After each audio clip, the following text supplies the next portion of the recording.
So welcome back to Body Signals, based on user request, listener request. We've got Sarah-Nicole Bostan, Dr. Sarah-Nicole Bostan, back on Body Signals.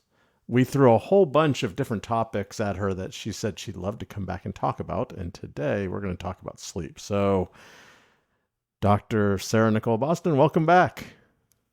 Thank you. It's great to be here. Thanks for having me, Bill. It is great to have you. So we're going to be talking about sleep today. How was your sleep last night? Did you get a good night's sleep? It was pretty good. When I sleep well, I sleep really well. And when I don't sleep well, I sleep really not well. But it was good. How about you? It was, I would say I'm on a trend to better sleep. I've actually been paying a lot of attention to try and improve my sleep. In fact, maybe too much attention. And we'll talk about that a little bit later in the episode. Don't But worry. yet, Dang it. last night, and this happens to me, this is going to sound like we're in session. But yeah, around 2 in the morning, I woke up and it was like instantly awake. And I was thinking, okay, what questions am I going to ask on the podcast about sleep? Maybe I should get a good night's sleep before doing a podcast about sleep. And then, I look at the clock, it's three in the morning now. So it's an hour later and I'm still not asleep. So it wasn't that great of a night, but kind of a typical night for me. Oh, gosh. Okay. I have some recommendations. We can save those for later, though.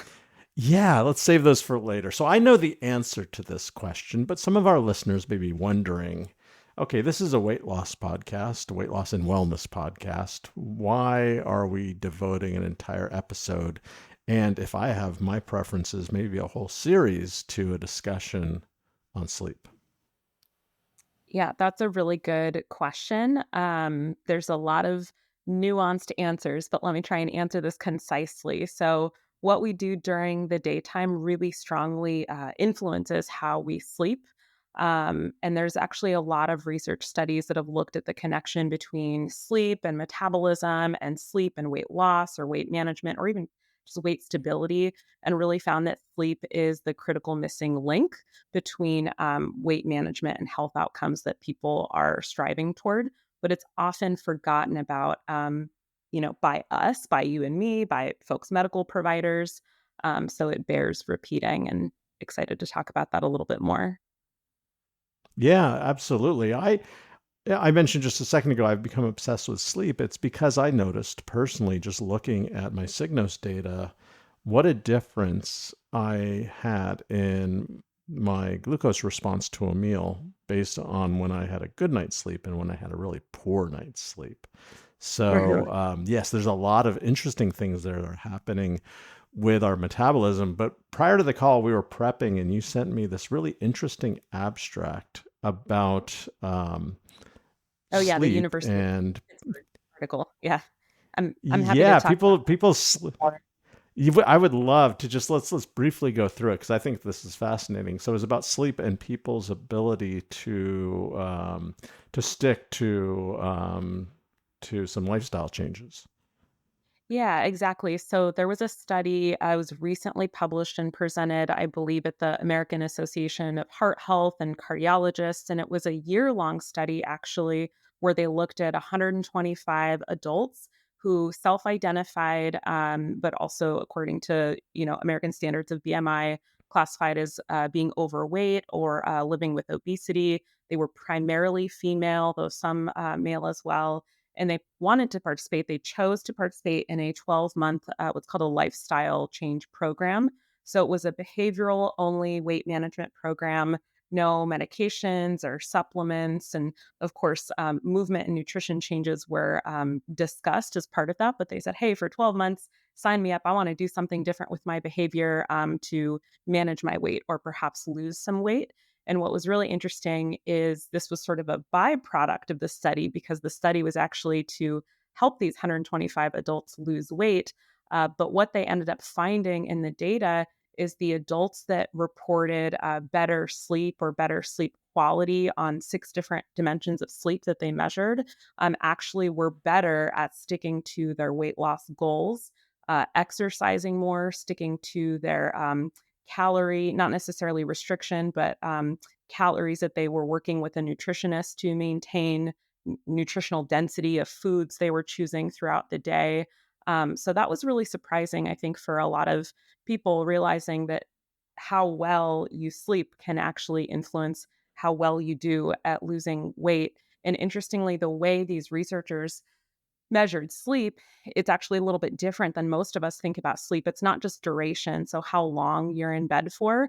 That's actually one tiny part of sleep health, but actually how regular you are with your sleep. So going to bed at the same time and waking up roughly at the same time every day is one part of it. Perceived satisfaction. So, how well do we feel like we slept, and how do we feel when we wake up? Also, sleep efficiency, which is sort of the golden rule among clinical health psychologists like myself. Sleep efficiency. Do you know what that is, Bill? Am I preaching to the Oh, I choir here? know. I am actually a sleep geek. You would probably not be surprised at the different things that I'm analyzing in my own sleep. So yeah, Guess who totally. wouldn't? But maybe for our listeners, because some people listening may not be as geeky as I am. Although the questions I'm getting for listeners, I'm thinking some might actually be more. But let's just assume some people might need some definitions here. Sure, sure. So another aspect of sleep that these researchers looked at is something called sleep efficiency. So it's basically a proportion of total time asleep versus total time in bed. So, for example, if I go to bed at 10 p.m. and I wake up at 6 p.m., I don't go to bed at 10 p.m. I go to bed closer to midnight. But let's say I went to bed at 10 p.m. and woke up at 6 a.m. And I slept that whole entire time, that would be 100% sleep efficiency because the whole entire time I was in bed, I was actually sleeping. For most of us, our sleep efficiency is not 100%. It's closer to like 80%. And in fact, insomnia is identified as sleep efficiency on more nights than not being under about 70, 75%. And so that's something that we can actually change through our behaviors and kind of the way we moderate our sleep environment, which I can talk about. But anyway, that was some of the things these researchers were looking at is the different aspects of sleep that influence weight loss and being more successful in people's health goals. And it's kind of what they found is that sleep regularity, the timing of your sleep, sleep efficiency, all of these play a really big role in addition to sleep duration for how well people can maintain their weight goals and their metabolic health. Wow. I mean, that's just so fascinating. And now I'm a little concerned because if I've used like three different tools to measure my sleep, and my efficiency, depending on which tool you look at, is actually between like 70 to 76%. Although I wonder, see, It's not we I've can got it talk now. a little bit. I've got to be over 76% now. I think also Yeah, we're part going of to it has definitely talk about that. part of it also has to do with impairment, what we call, perceived level of impairment. So if someone has a sleep efficiency of 75% and they feel like, hey, I'm cognitively intact and I'm sharp at work and I'm able to do all the things that my life requires of me, then we wouldn't necessarily call that a sleep problem or insomnia. But if someone has a sleep efficiency around 70, 75 or under percent, and they are reporting, perceived struggling, then that would be something we'd want to look at. So it's the data, but it's also someone's lived experience do matter a lot. And relatedly, this is a different research study, but there are many other research studies looking at cortisol levels and how lack of sleep raise our cortisol levels. And this is not like your 75% sleep efficiency. This is like, the people that only sleep 4 hours a night and say, like, oh, I'm fine. I'm able to perform fine. And I drive forklifts all day long. They've actually found that their cortisol levels are very high. And what happens is they have higher blood glucose. Um, they tend to develop insulin resistance over time.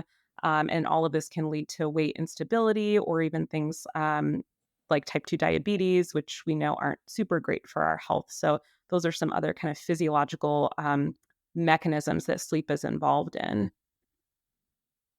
Yeah, I absolutely. And it's interesting you say that with the cortisol release because that mimics what I've seen. And for those listeners that are Signos members, I want to make a suggestion for you. And this will only work if you have the same breakfast every morning, or if your first meal, maybe you skip Like breakfast and you have you. lunch. If you have this, yeah, if you have this exact same meal, and I'm not going to say what it is because I've mentioned this meal in every single podcast, all 38 episodes, I believe. But if you have the same meal every single morning at the same time, mark down in your notes when you've had a good night's sleep and a poor night's sleep and look at the difference. For me personally, the difference can be as high as 30 to 40 milligrams per deciliter in terms of Oh, the spike I get from that breakfast just when I had a poor night's sleep. And it's probably because of that circulating cortisol is causing a greater spike, which then also usually spikes insulin as well, which we want to keep that to a minimum. So if you don't believe us, do this test yourself and you might be surprised. I did it very early on. We're talking like 2 years ago at Signos. And this is what caused me to pay so much attention to sleep and become a sleep geek while also being a glucose geek at the same time. and eat the same breakfast every morning like Bill does. Yeah, Well, that's I'm actually experimenting with some other breakfasts just so I can talk about it. And this is for another episode, but some fascinating things when you switch from the same breakfast you've had every single day. It's actually taken my body a little while to catch up to this new breakfast. It's actually thinking that I'm having what I've had before and releasing glucose and insulin, I believe, in anticipation of what I normally have, which is causing all sorts of crazy data. But we'll save that for another really episode. interesting. Well, so very quickly It's related because it just pinged something in my brain. So as far as like when we eat too, is very important on our sleep. And there's something perhaps you've spoken with some other experts on your podcast, I'm sure about circadian rhythms. Um, is this old news to our listeners? It is not old news, but it has come up. And go ahead and talk a little bit about circadian rhythm. I might interrupt you with some fun facts that Yeah, we've yeah. learned So from previous guests. sure. So circadian rhythms, for anyone who's curious, it's basically our body's internal thermostat. It's like called our sleep wake cycle. It's basically the 24-hour sleep wake pattern that our bodies, human beings' bodies, want to be following. And there's some really interesting research looking at basically glucose patterns also follow these circadian rhythms, our natural sleep wake cycles. And so it's interesting because typically folks' glucose will drop at night when it's dark outside in anticipation of, hey, you should be sleeping right now. That's what your body is expecting you to be doing. And then it's interesting because when we're kind of getting ready to wake up, let's say 4, 5, 6 a.m., people experience it sometimes referred to as the dawn effect, like a quick spike in their glucose because the body's actually priming itself for daylight outside and in anticipation of using energy, which is what glucose spike help us to do. Glucose is our, body's main source of energy. So it's interesting because sleep health also has a lot to do with what we eat and when we eat, and really eating by what's called your circadian rhythm or your body's internal clock. So basically eating when it's daylight outside and then trying our best as much as possible to not eat when it's dark outside, which can be very difficult in the winter time if you live somewhere and it gets dark at 3 p.m. Most of us don't want to have dinner at 3 p.m., but technically that would be the way to eat according to your body's circadian clock and really optimize your metabolic stability. Yeah, absolutely. And we actually discussed circadian rhythm last on an episode, actually this season, just 2 episodes ago with Sarah Steele, who's one of our metabolic coaches. And we were discussing this is something I didn't understand until I really started to read all of the research. But initially, I thought the circadian rhythm was all in our brain. But then, we discovered that actually every organ we have has its own circadian clock. And then Sarah shared some research with me that it goes down to the microbiota, and each individual cell, each individual bacterium has its own circadian clock. And one of the other things that gets disrupted is when we eat off of a rhythm that our circadian clock and our microbiome's circadian clock is on, you get this mismatch between when the microbiome is ready to help you digest something and when you're eating. So if you And you when you you're have that eating. late night meal, that 10 p.m. meal, and the sun set at 7, there's a good chance that a part of your gut's not ready to digest the food properly, which can lead to some sleep problems, which then becomes just a vicious circle. Yep, definitely. It's really fascinating. And I will say So, it's very stop eating when it gets dark outside. I mean, this is something like nighttime well, popcorn with Netflix. This is something I still struggle with. I'm going to admit this. I can't believe I'm going to admit this on air, but my sleep schedule has changed, and my eating schedule too. I'm eating like a 70-year-old at this point, where I am eating like my dinner like at 4 or 5, and then I stop eating. And now, because I want to get 7 hours, and maybe we should get into this at some point in sleep hygiene later in the podcast, but I'm going to sleep at like 9:30 because I wake up at 5 and sometimes have that like hour or two in the middle. So my sleep efficiency is not great, but at least I'm getting the 7 hours. So Yeah. we can talk about some sleep hygiene tips when we get a little bit further down. But before we get there, I want to talk with you about the mental aspects of sleep. And I'm going to start just with my own personal story. So here I am starting at Signos. Very early on, I notice how important sleep is. I become obsessed with sleep, so much to the point that it's actually disrupting my sleep, how obsessed I am with sleep. And it was not a good thing. I could tell that at one point I just stopped looking at all sleep data. I felt like I had to because I was getting so neurotic about the fact that I didn't think I was getting sleep. So I wonder if you've come across this. Is being you are our head of our behavioral change department, but you're also a health psychologist. So as the health psychologist, putting that hat on, um, is this something that could be solved by addressing some of the mental aspects of sleep? So it's interesting. I really love this question because it just so closely mirrors the experience of being a health psychologist and often meeting with patients. Let's say when they have a really significant sleep problem or they've had a sleep problem that's developed and they just haven't reached out to get some, help or tips or tricks to manage it. And it's interesting because everybody's a little confused. Like, why am I meeting with a psychologist? I'm not worried. It's not mental. I just can't stay up in the middle of the night. So I'll actually push back a little bit on that and say it's probably more behavioral for most people than it is mental. But health psychologists sort of deal with both, and so we can kind of walk through like what are the ways that you manage when you wake up in the middle of the night, or if anyone is struggling with their sleep.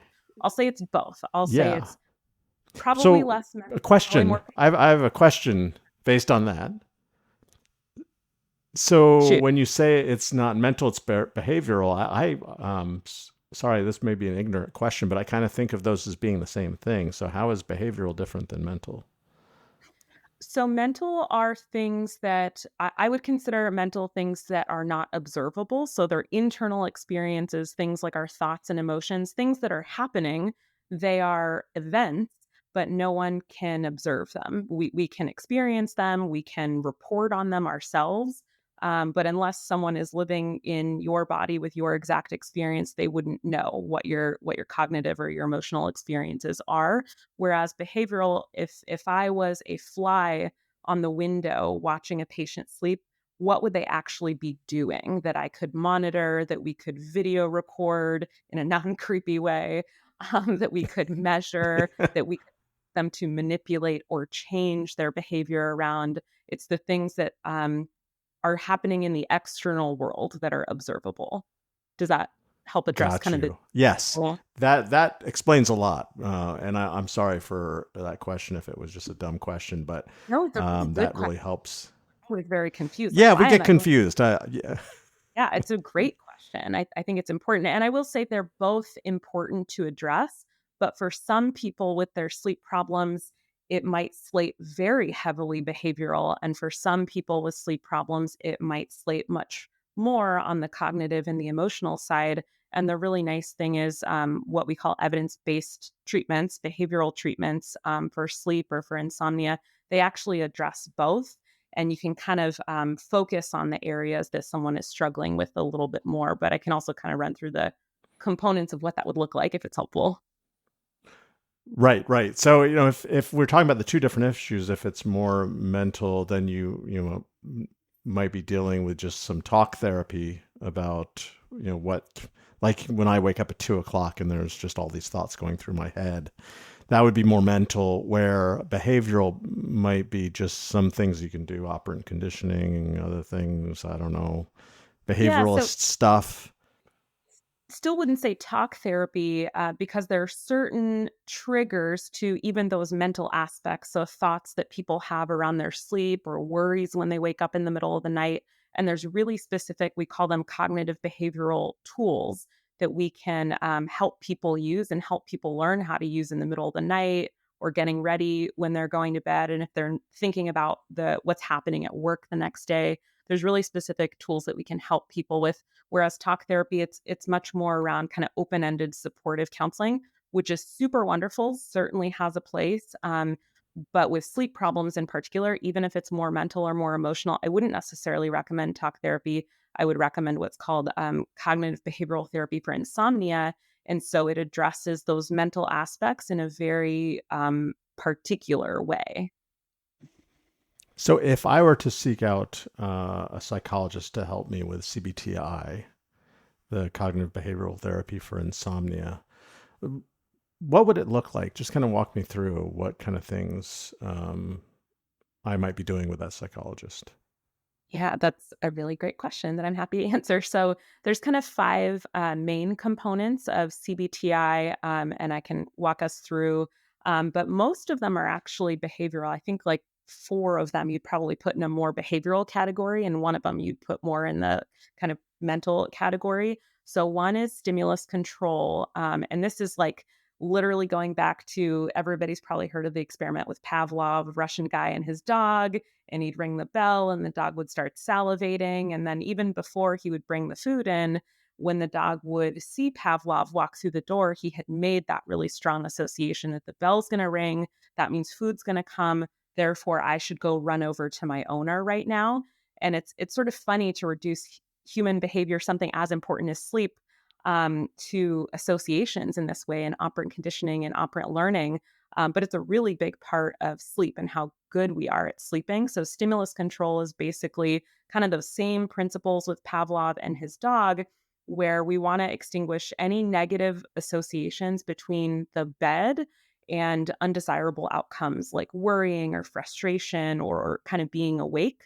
So, this has to do with how we condition people's responses to bed and just kind of controlling the environment a little bit more tightly. So if someone's really worried and they can't sleep at night, what stimulus control means is we would actually ask that person to get out of bed, go worry somewhere else, go make that association of worry on your dining room chair or make it on your couch or make it downstairs or on your staircase. Don't make it lying down in bed because the more you are experiencing worry or any negative state while you're in bed, if you're having an argument with a loved one or with a friend, or you're watching the news or violent TV or something really activating, all of those are associations that our brain is pairing with the bed that, whether we realize it or not, can start to impair our sleep. So that's what stimulus control basically means.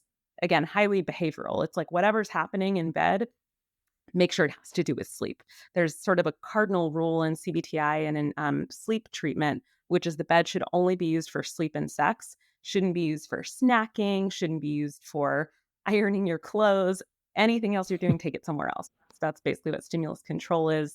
Another one is sleep restriction, which is people don't love this one, but it works really, really well. Probably one of the best mechanisms of treating insomnia and sleep problems. And it's paradoxical because sleep restriction involves limiting someone's time in bed when they can't sleep. And so, what we're doing, if someone can't sleep, if I go to bed at 11 p.m. and I can't sleep till, I don't know, 3 a.m., And that's happening pretty consistently. If I were to go to a health psychologist, what sleep restriction means is they would give me a prescription for a new bedtime, and my new bedtime would actually be 3 a.m. And you would say, wait a minute, they're telling you to go to bed later, but you're already not sleeping. But what happens with sleep restriction is if you now follow this new bedtime, which is basically only go to bed, only allow yourself to sit in your bed and lie down and turn off the lights when you know you're already falling asleep anyway. What happens is it drives up our physiological, what's called our sleep drive, and it resets kind of our circadian rhythm. And so over time, yes, we're incurring some tiredness and some sleep debt in the short term, but in about a week or two, our body resets. And what happens is then your provider can tell you to move up that bedtime by 30 minutes every couple days. And before you know it, in about 2 or 3 weeks, now when I go to bed at 11 p.m., I'm actually going to be falling asleep at 11:30 p.m. because I've shifted my bedtime very methodically over time, even though initially I was very tired. So again, very behavioral, but that's what sleep restriction basically means. And I'll pause here. Do you have any questions so far about stimulus control or sleep restriction? Well, stimulus control, I am so glad you mentioned that because I think what's happened, especially for a lot of our listeners that listen to a lot of wellness podcasts and read a lot of wellness content, they've gone out and bought blue light glasses and they sit on their bed because they have the blue light glasses on. They think that they can be on their phones, they can consume as much activating content as possible and then still expect to fall asleep. And what the point that you've made, which I think is so important for our listeners to hear, is that it's not necessarily just the blue light you should be worrying about. When you put those glasses on, you're not giving yourself a free pass then to consume all that content in your bed because you're going to make the association with whatever that thing is that's activating you with where you sleep. And that's probably going to be detrimental to your sleep. So I'm so glad that you mentioned that. The sleep schedule thing, I've actually heard of this before. I tried it for a while, and it did help with me waking up in the middle of the night by pushing my bedtime from 9:30 up to like midnight. I stopped waking up at 2. Um, I don't know why I went backwards and started sleeping at 9:30 again. I don't know. But that does make sense. Yeah, I should probably go back and revisit that. Although, and I don't know if you've heard of this, but I was just reading, I think it was in Matthew Walker's book. He talked about if we go back historically, a lot of humans actually had a sleep schedule where they would sleep from like 9 in the night till 1 in the morning. They'd be up for an hour or two and then go back to sleep. That it's actually was considered a normal sleep pattern, and that has somewhat gone away. But maybe some of us still have that in our genes or in I don't know. It's part of There our is makeup. some good research indicating we are sort of evolutionarily wired. Like as our glucose patterns are changing and as we're in different stages of sleep, some people do wake up in the middle of the night and it's just you need to go to the bathroom or you're thirsty or you have some other physiological cue. And that's perfectly fine. We don't even consider that problematic. If someone is staying awake for more than an hour and struggling to fall back asleep, then we would say, okay, there's something problematic going on here, but waking up in the middle of the night in and of itself once or twice, even for 30 minutes, is perfectly normal. So I think that's something that people should be aware of too. And with insomnia, there's usually two kinds they've been classified as two kinds, right? There's sleep onset and then sleep maintenance. So sleep onset, if you just go to bed and you're just up and you can't fall asleep, maybe then you prescribe that change in sleep schedule Yeah. to help with onset. The maintenance is more the issue I face of that waking up in the middle of the night. But as you mentioned, maybe this is completely natural. And I've heard the advice. This must have come from some behavioralists of when you are up maybe 30 minutes and you notice you're not falling asleep, get out of bed, go somewhere else. 100%. I would Yes. agree. Yes. And that might be because you're thinking about things that are non-sleep related. So go think about that Yeah, somewhere else. And when you're ready to go back to sleep so that you build that association, then go back to the bedroom and go to sleep. exactly. And that comes to, so I mentioned there were kind of five active ingredients in CBT for insomnia just in general. You don't even have to have insomnia to do this kind of work. It can really help with people's metabolic stability and glucose and weight management goals. So just kind of keep that in mind. If you say, "Hey, I think I have pretty good sleep efficiency. I don't think I have a sleep problem," it still might be worth engaging in this type of work to improve our glucose and our metabolic health. But the third active ingredient here is really reducing arousal in bed, which William and I, Dr. Dixon, our chief medical officer at Cygnus, we joke that this has like a very bad name because people are like, "What do you mean methods to reduce arousal in bed?" But essentially, it's relaxation training is what it's referring to. So we really want to teach people to use various relaxation strategies like progressive muscle relaxation, guided imagery, biofeedback, slow abdominal breathing, to lower any physiological or cognitively aroused states that they're in that might be interfering not only with the onset of sleep for those insomnia sleep onset folks, but also with the maintenance of sleep. So, like for you, Bill, in the middle of the night, if you're waking up and you're finding yourself thinking about who you're going to interview on your podcast the next day, this would be a really prime time to practice some relaxation strategies, or some diaphragmatic breathing, heart rate variability, biofeedback, for example, and really see the influence it has on lowering your autonomic nervous system and your physiology and hopefully getting you back to sleep. So that's another big strategy for managing sleep. Excellent. So that's number three. How about Yep. our number four? Yeah. So this is where so far, would you not agree with me that the first three are behavioral? Do they not sound behavioral to you? Yes, they are 100% behavioral. So stimulus control, right? Like what we're literally just Yep. getting out of bed, right? Sleep restriction, kind of when we're going to bed and setting our bedtime, and then reducing our arousal or our activation in bed, with relaxation training, which again is done through our breathing. It can be done through muscle tension biofeedback. It can be done through, if people like meditations, it can be done through meditation, but very much things we're asking people to do in the world that is observable. So very behavioral. So, sleep hygiene is another behavioral aspect of managing our sleep and our sleep health. And it's very behavioral in nature. It tends to be, in my opinion, and what a lot of the research shows, a little bit overhyped in that it has a less of an impact than people think on their overall sleep.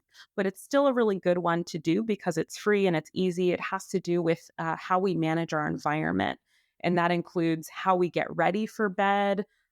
Is it dark in our bedroom? Is it quiet in our bedroom? Does it smell crappy in our bedroom? Like Hope these are all not. important factors.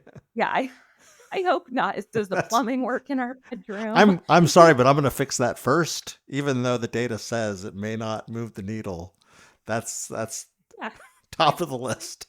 Yeah, sleep hygiene has to do with all the things we want to create a pleasant sleep environment. And this can be like burning some incense or a candle. It can be like making sure we have the blackout curtains, but it's also what we put in our bodies as it relates to going to sleep. So, when is the last meal we had? If we tend to eat past our circadian rhythm, we had the example earlier, like if you're eating dinner at 10 p.m., you're eating against your circadian rhythm and you're eating when your body and your brain are expecting you to be asleep.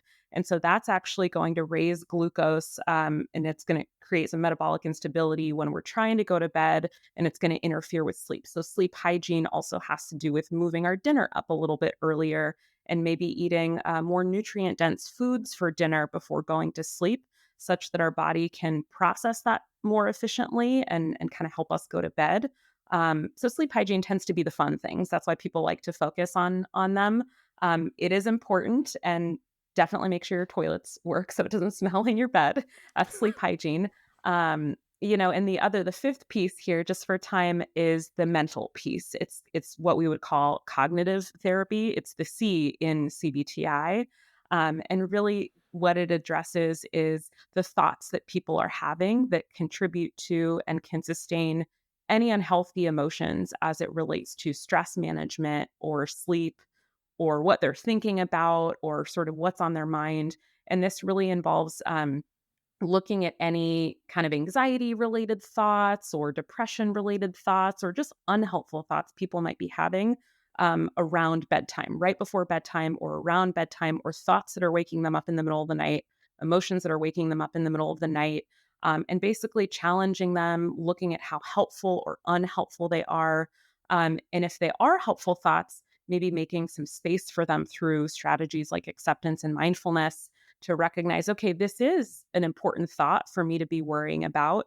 And at the same time, maybe this is something I jot down on a notepad next to my bed and I deal with this tomorrow because it's doesn't need to be dealt with right now. So the cognitive piece has to do with how we manage our activating emotions and our thoughts that get in the way of sleeping. So that's the only mental piece.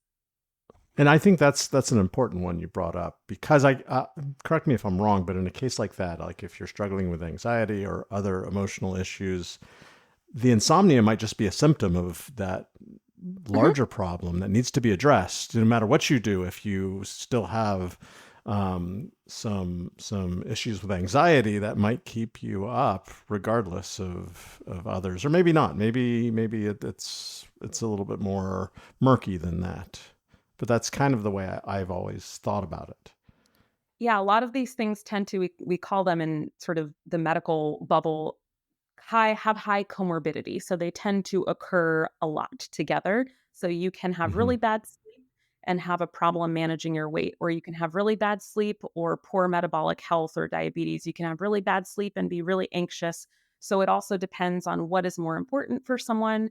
Are they really struggling with worry, in which case maybe we need a little bit more of the C than the B, or are they really struggling with sleep and finding themselves, falling asleep at work, having difficulty maintaining an engaging conversation with a friend after work. And if that's the problem, maybe it's more of the B, the behavioral stuff we need to be working on. Yeah, absolutely. It's interesting. I considered some things that I had labeled hygiene. Actually, I think are behavioral. So I was going to argue with you about the hygiene and whether or not they worked, but probably one of the most important things to me is sticking to that sleep schedule. But that's behavioral. I always thought of that as just a hygiene thing. So that's interesting. For Kind me of personally, both. I do kind of both. Okay. Kind of both. I think sticking to a schedule is just on the surface level considered very much like a sleep hygiene practice. But when we talk about Hmm. sleep restriction, that's a very specific type of practice around when we go to bed and when we wake up. And that typically has to do with looking at what are the periods that we are laying in bed and not sleeping. And then rather than trying to go to bed at that time, shifting the clock way up and only even getting in bed at the time we actually feel like we're basically knocking out. So it's a little Yeah. bit more nuanced than kind of keeping the regular schedule, but it's both. Yes. I remember reading this really interesting study where they took college students and one cohort they had them adhere to a sleep schedule. I don't know how you do that with college students, but they did. And the other half, they just let them sleep whenever they wanted to sleep. And the ones that adhered to a sleeping schedule in that group, they actually got much better grades than the ones that were sleeping whenever they wanted to sleep. Kind of makes sense when you back up and you think about it. But to me, that was what drove me to really pay attention to sleep schedule and try and Right. go to sleep and wake up at the exact same time every day.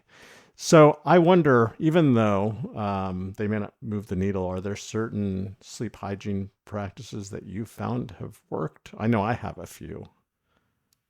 Yeah, definitely. I think in terms of like what's good sleep hygiene practice, not drinking coffee, 3, 4 hours before bed and not having excessive liquids is a really good sleep hygiene practice. Just making sure we have a good environment for sleep, whatever that means for every single person.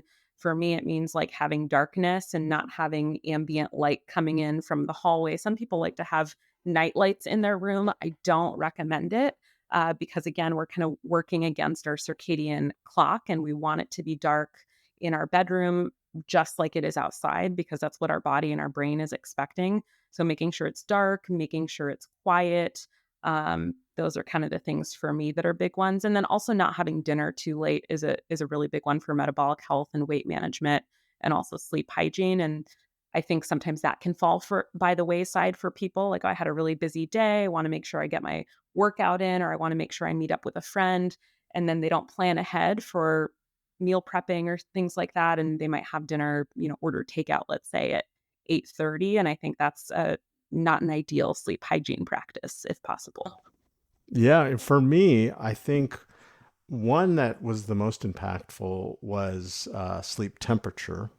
So I Mhm. invested in one of those pads that cools the mattress down to like 55, 60 degrees, which at first I thought there's no way I'm going to be able to sleep at that type of a temperature, but my deep sleep went way up according to Hmm. the different tools I'm using to measure sleep. So that worked for me. I've heard from others, though, it didn't work. I think a lot of these sleep hygiene things, so the reason why we're not getting great data confirming that they actually work is that they're very personal, I believe.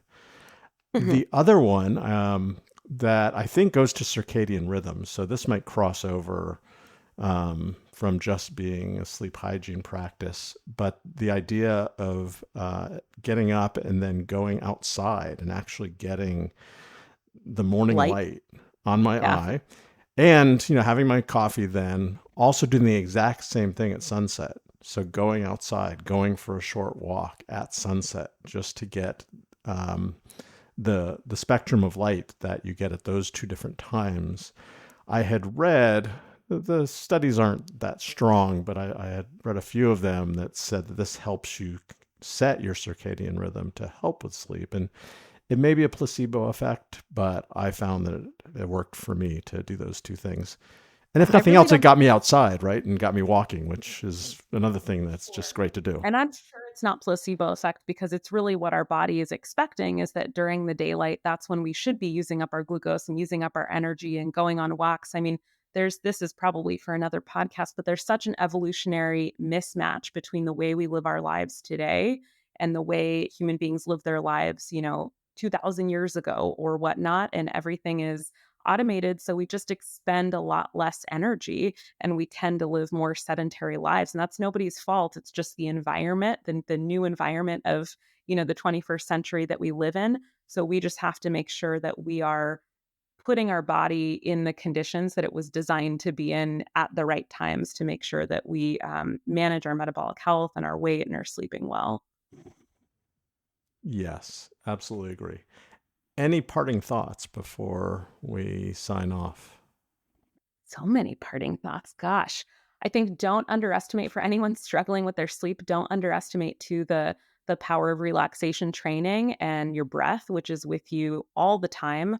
One of the easiest practices I have found for people that wake up in the middle of the night and have difficulty maintaining their sleep is just to put one hand on their chest and one hand on their stomach and breathe, not necessarily as deeply as you can, because on every inhale, folks are activating their sympathetic nervous system, their fight, flight, or freeze. And what we actually want is to activate our parasympathetic nervous system, which is also called our rest and digest side.